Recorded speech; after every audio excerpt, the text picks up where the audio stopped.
और अब सीधे इजराइल का रुख करेंगे, जहां पर प्रधानमंत्री नरेंद्र मोदी दौरे पर हैं। नेतन्याहू कुछ कह रहे हैं, सुन लेते हैं। First time, so it was a great first date, not only with the food, the date was excellent too. So obviously I'm indebted to you, as are my children, and I want to tell you how deeply and from the heart we feel both our personal friendship and the friendship between our governments and our peoples, and may this continue and flourish and strengthen, as I'm sure it will as a result of this visit. Thank you, Narendra, and thank you all. Thank you.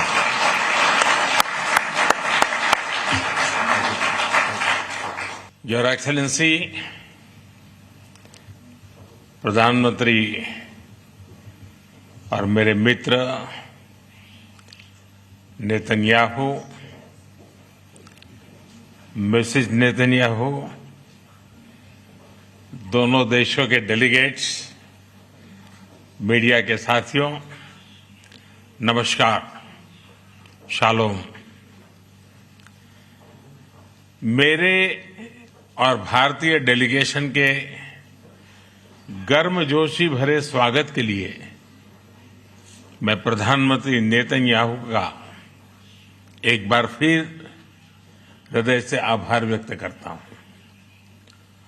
9 वर्ष पहले मुझे Israel की यात्रा करने वाले पहले भारतीय प्रधानमंत्री बनने का सौभाग्य मिला था। एक बार फिर इजरायल की ऐतिहासिक भूमि पर कदम रखना मेरे लिए गर्व और भावुकता का क्षण है। कल मुझे इजरायल के पार्लियामेंट को संबोधित करने का अवसर मिला। वहां मुझे speaker of the Knesset medal से भी सम्मानित किया गया।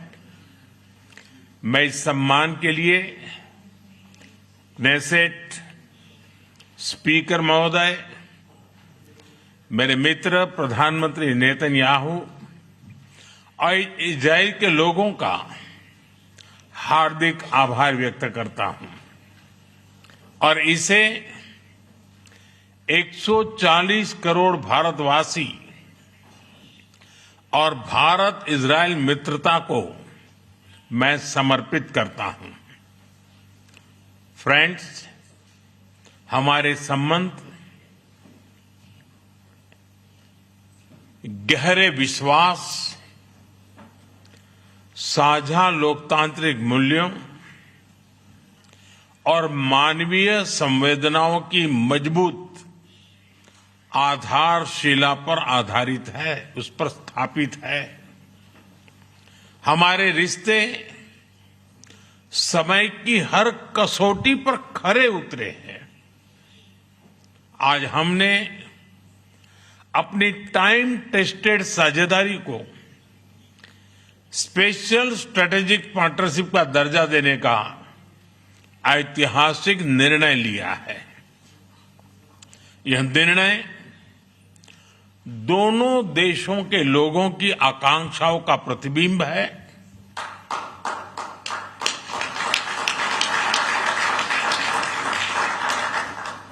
फ्रेंड्स, आज की बैठक में हमने अपने सहयोग को नई दिशा और तेज गति देने पर चर्चा की। हमारा आर्थिक सहयोग ग्रोथ, इनोवेशन और शेयर प्रॉस्पेरिटी का इंजन बना हुआ है। आपसी निवेश को बढ़ावा देने के लिए हमने पिछले वर्ष बायलैटरल इन्वेस्टमेंट एग्रीमेंट किया। हम शीघ्र ही एक mutually beneficial free trade agreement को भी अंतिम रूप देंगे।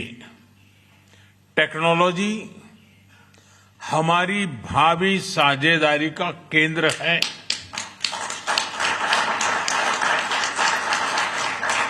आज हमने critical and emerging technology partnership स्थापित करने का निर्णय लिया है।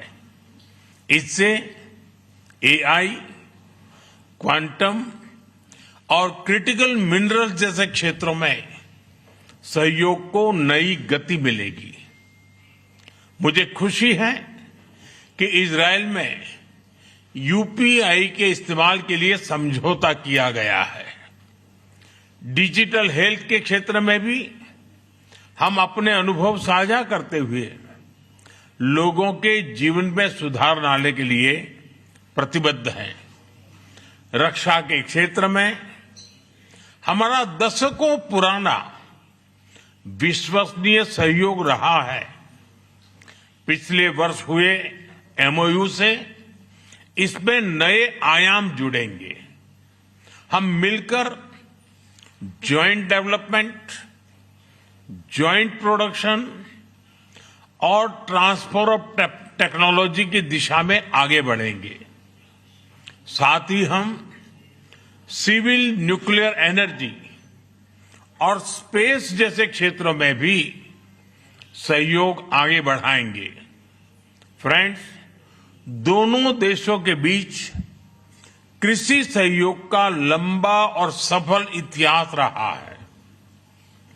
आज हमने इस सहयोग को फ्यूचरिस्टिक दिशा देने का संकल्प लिया है। इजरायल के सहयोग से भारत में स्थापित सेंटर्स ऑफ एक्सीलेंस हमारी मित्रता के उत्तम उदाहरण है। इनकी सफलता देखते हुए हमने इनकी संख्या 100 तक ले जाने का 100 तक ले जाने का लक्ष्य निर्धारित किया है। इस दिशा में एक कदम और बढ़ाते हुए विलेजेस ऑफ एक्सीलेंस बनाने पर भी काम कर रहे हैं। इससे इजरायली टेक्नोलॉजी भारत के गांव-गांव तक पहुंचेगी और लाखों किसानों की आय और उत्पादकता में बहुत बढ़ोतरी होगी। हम मिलकर फ्यूचर रेडी फार्मिंग सॉल्यूशंस भी विकसित करेंगे। भारत में India Israel innovation centre for agriculture की स्थापना इस सहयोग के लिए मजबूत आधार प्रदान करेगी।